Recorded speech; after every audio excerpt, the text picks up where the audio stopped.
Now, once again, we're turning our show over to the viewers. It's time to get your thoughts on the biggest news stories of the week. We like to call it the feedback loop.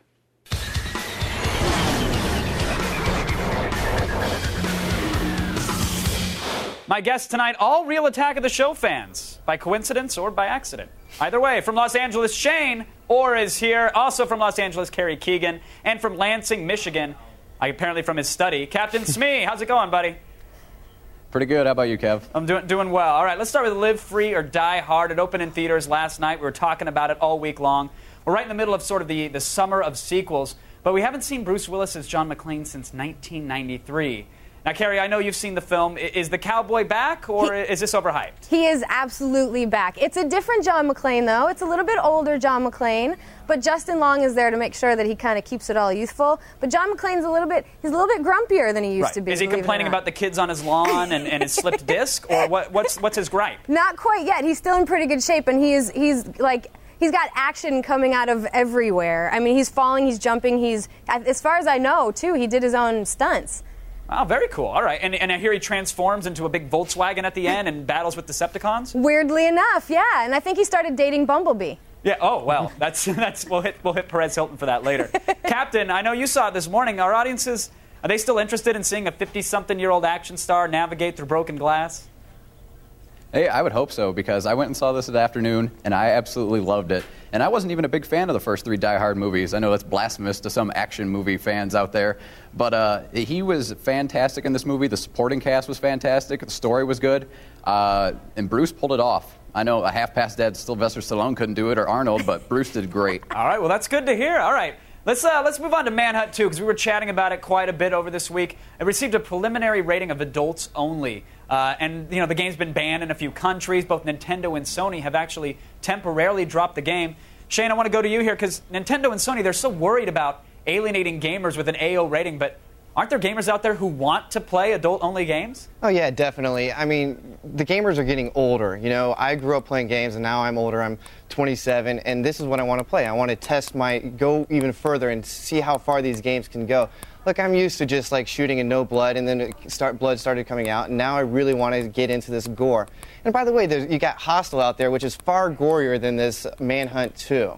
And Nintendo, for the past 2 years, has been talking about how they want to expand their reach. And by not allowing an AO game, they're really limiting their reach. Sure. Yeah, I think they want to get gamers like sucked in even while they're still in the fetus, because they're definitely going younger and certainly not older. Kerry, Shane makes a good point about the fact that Hostile 2, this is actual graphic violence. Video games, it's still kind of cartoony. Is it unfair that there's the difference in the standards? No, I don't think so. I mean, there should be a level for everybody. Sadly, I would like it to be as gory as it can possibly get. I want to blow stuff up. I want to kill people. I want to do all of those horrible things that we're not supposed to do in real life. But I don't know that a 12-year-old is going to want to do those things. I don't know that it's appropriate for them to be doing those things. So. But it's not for a 12-year-old. I mean, That's what the AO rating is for. That's why we have the ESRB.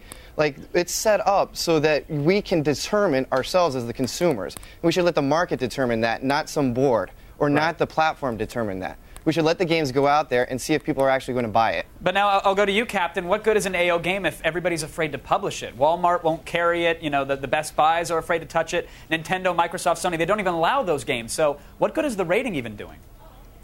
See, that's the big problem I have, because there is a market out there for that game, but the problem is there's no way to get it out there. Just like you said, Walmart's not going to carry it. Family-friendly businesses aren't going to carry it. But there is a market out there for it, and publishers are afraid to make these games on top of that because they know the stores aren't going to carry it, and they're going to lose money in sales. Now, Kerry, you said it's obviously a 12-year-old shouldn't play it. I think we all agree that. But the difference between an M-rated game and an AO game is apparently just a year, right? It's a year. 17 to 18. So, do we need maybe a new rating that says, hey, this is for mature gamers, but isn't exactly hardcore tentacle rape related, which is what the AO rating was all about? Yeah. Well, yeah, I think so. I think that it is a little bit ridiculous that there's only a year difference, and it does make a year difference whether they will carry it or not. That it's sad. And obviously they need to revisit that and come up with something better. Right. All right, let's move on to the final topic, which everybody is talking about. We've been chatting about it. Is, of course, tomorrow the iPhone is coming out.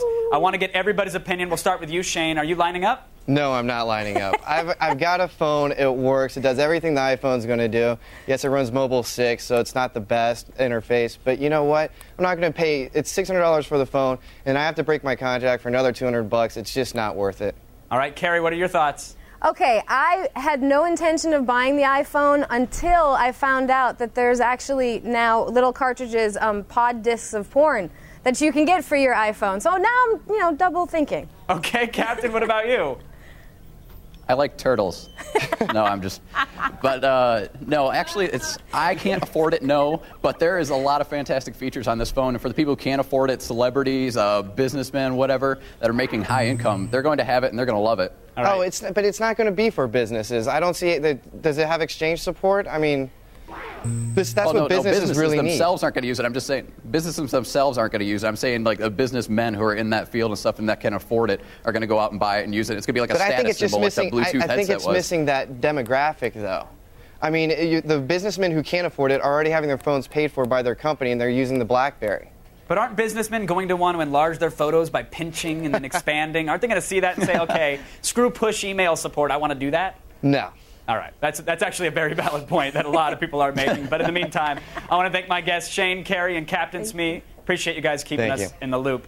Attack of the Show, weeknights at 7, only on G4.